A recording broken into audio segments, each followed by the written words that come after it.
Season's greetings, folks. Wildman Wes here, and welcome to the last day of the 12 days of Christmas movie reviews. Obviously, as you can see with this t-shirt, you know what we're getting at. We're going to be talking about 1992's Batman Returns. Technically, this is a Christmas movie, much like Die Hard. This movie starts on Christmas and ends on Christmas. So guess what? It is a Christmas movie. Fight me on it. Anyways, we're just going to give you a very quick rundown as fast as I can. Movie starts off on Christmas Eve where a child is born, a little deformed, not knowing exactly what it is, and the parents are a little freaked out. They send it down the river down in Gotham. Well, fast forward decades later, we see a very deranged creature known as the Penguin, who is wreaking havoc on Gotham with a bunch of circus freaks. Sorry folks, that's what they are. Batman has to come and save the day. Doesn't know that Penguin is in charge of all this, but Penguin's in the shadows. We move on to a woman named Selina Kyle, who is a secretary working for a corrupt bureaucrat known as Max Schreck. I love the name play on this because it definitely goes towards that actor who played the vampire Count Orlok in Nosferatu. Well, she finds out some things are going wrong in his office. He discovers that she knows. He shoves her out the window. She almost dies, resurrects to become Catwoman. Now we move on to Batman trying to figure out what's going on between the Penguin, Catwoman, and Max Schreck. Max Schreck comes in and starts realizing Penguin is a deranged freak, and he wants to help him figure out who his parents are. It's a ruse. And you also find out Max Schreck decides he wants to help Penguin become mayor so that he can get some sort of, position in power later on in Gotham City. During the holiday season, the Penguin and Catwoman kidnap the Ice Princess, and wouldn't you know it, she dies. Batman gets framed for it. Now he's the big outcast of Gotham City. Oof, that sucks, doesn't it? Now on to the Penguin's position of running for mayor of Gotham City. Well, he gets video recorded basically saying he duped Gotham City, and Batman plays it to the audience, and Gotham City is pissed off. So Penguin decides he's going to try to steal all the firstborn males of every house. Now it's starting to sound really biblical, isn't it? Robble robble.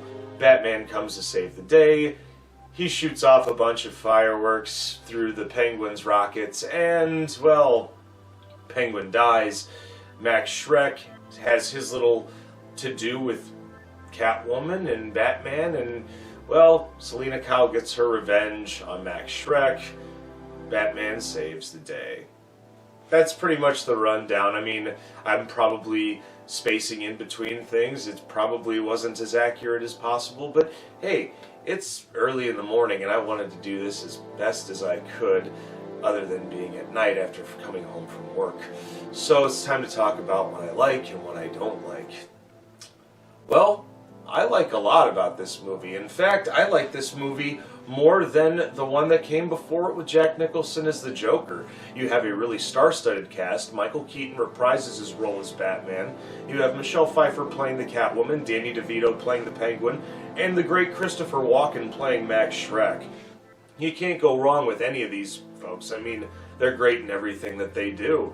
The one thing that I also like is the cameo appearances of Paul Rubens and Diane Salinger playing the roles of Penguin's parents. And actually, a nice little tidbit, Diane Salinger plays Simone in Tim Burton's, and Pee Wee Herman's Big Adventure.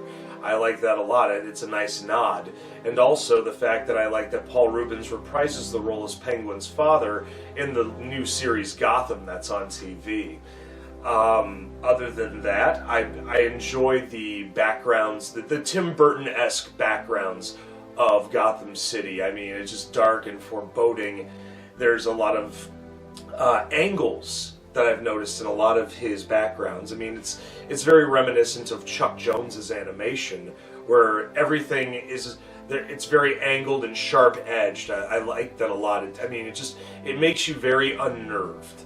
And also the dark backgrounds, I really like that too. Which I kind of missed later on in the series when we got with Val Kilmer and Batman Forever and the other one, Nipplegate. We'll just say that, Nipplegate.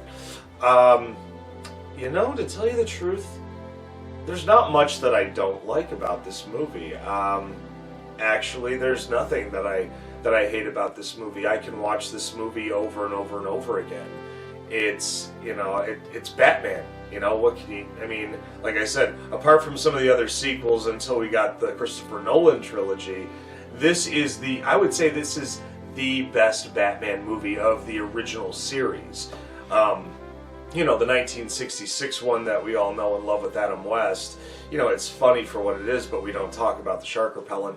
We focus more on this one, even though Jack Nicholson really does steal the show as the Joker in the original 1989 film directed by Tim Burton. And I think this story has, you know, it's grittier than the first one, I think. There's not a lot of, there's humor, but very dark humor.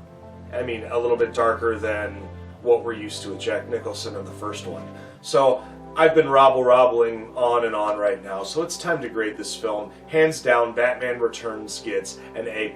I enjoy this movie. So anyways, we hope you enjoyed this quick review. Make sure that you like, share, and as always, push that red button. Don't forget to ring the bell for instant notifications on Dragonfire Entertainment. Also, if there's anything you want to see in the near future, leave a request. There's a comment section below. Just leave it. Whether it's something that you want to see, or if you want to say, hey Wes, stop doing this. Stop doing that bit. Stop saying that. Do whatever you want. You know, we like constructive criticism. Also, in this holiday season, go check out some other smaller YouTube creators, you know, some other channels. Give them some support, because by 2020, there's a possibility that a lot of us may not be around. There's been a lot of issues with YouTube, and, you know, we have to pay the price, I guess. I don't know. I hope not. That's my Christmas wish this year, is that our community stays strong. And we can't do that without all of you, the viewers and the fans. Other than that, I'm Wildman Wes, and on behalf of all my counterparts here on Dragonfire Entertainment, we wish you a Merry Christmas, Happy Holidays, and a safe New Year moving on into 2020.